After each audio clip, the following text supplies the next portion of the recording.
একই অঙ্গে যেন কত রূপ, এক বিসিবি নির্বাচন নিয়ে কেচ্ছা ক্যাচালে প্রতিদিনই আসে নিত্য নতুন এপিসোড। ত্রয়োদশ জাতীয় সংসদ নির্বাচনের পরেই এনএসসি কর্তৃক ভেঙে দেয়া বোর্ডে গঠন করা হয় অ্যাডহক কমিটি। ৩ মাসের সময়সীমা বেঁধে দেয়া থাকলেও এর অনেক আগেই নির্বাচনের তারিখ চূড়ান্ত করে তামিম ইকবালের বর্তমান বোর্ড। তবে এখানেও আছে জটিলতা, হাইকোর্টে হয়েছে একাধিক রিট। এবার বিসিবি নির্বাচনের তফসিল আর ভোটার তালিকা চ্যালেঞ্জ করে হাইকোর্টে রিট করেছেন ৬ কাউন্সিলর, সঙ্গে চেয়েছেন নির্বাচনের স্থগিতাদেশ। রিটে দাবি করা হয় বর্তমান কাউন্সিলরদের মেয়াদ থাকার পরেও নতুন কাউন্সিলর মনোনয়ন বিসিবির গঠনতন্ত্র পরিপন্থী। তবে নির্বাচন আয়োজনের সূচি অনুযায়ী সব প্রস্তুতি সম্পন্ন করেছে বর্তমান পরিচালনা পর্ষদ। ইতোমধ্যে শুরু হয়েছে ভোট গ্রহণ, তবে সেটা কেবল পোস্টাল ভোট। ক্লাব ক্যাটাগরি থেকে ৭৬ জন কাউন্সিলরের মধ্যে পোস্টাল ভোটের জন্য ৩৯ জনের আবেদন জন্ম দিয়েছে বিস্ময়ের। কারণ ঢাকা লিগের অধিকাংশ ক্লাব কর্তারাই যে ঢাকাতেই থাকেন, অথচ বিভাগ থেকে পোস্টাল ভোটের জন্য আবেদন করেছেন মোটে ৩ জন। সঙ্গে আছে আইসিসি কর্তৃক প্রতিনিধি দলের বাংলাদেশ সফর। যদিও বিসিবি আইনজীবী আশাবাদী নিয়ম মেনে নির্ধারিত সময় হবে বোর্ডের নির্বাচন।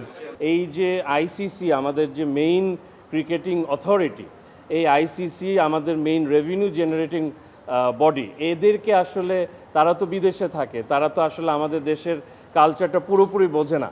সে কারণে তারা কনফিউজ হয়ে যাচ্ছে। এবং আপনারা জানেন অলরেডি যে তারা 2 জন প্রতিনিধি দল গঠন করে বর্তমানে তারা বাংলাদেশে অবস্থান করছে। তারা যে একদম কনফিউজ হয়ে যাচ্ছে, এটা কনফিউজ হওয়ার মতো কোনো কিছু না।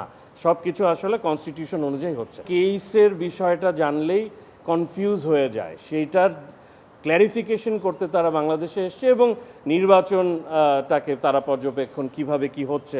কারণ আপনারা জানেন যে অলরেডি ব্যালট কাস্টিং শুরু হয়ে গেছে এবং অনেক কটা ব্যালট কাস্টিং ভোট অলরেডি হয়ে গেছে এবং এটাও আমরা কোর্টকে জানিয়ে। এবার বরিশাল আর খুলনা ছাড়া জেলা ও বিভাগ ক্যাটাগরির বাকি পরিচালকের সবাই অটো পাস।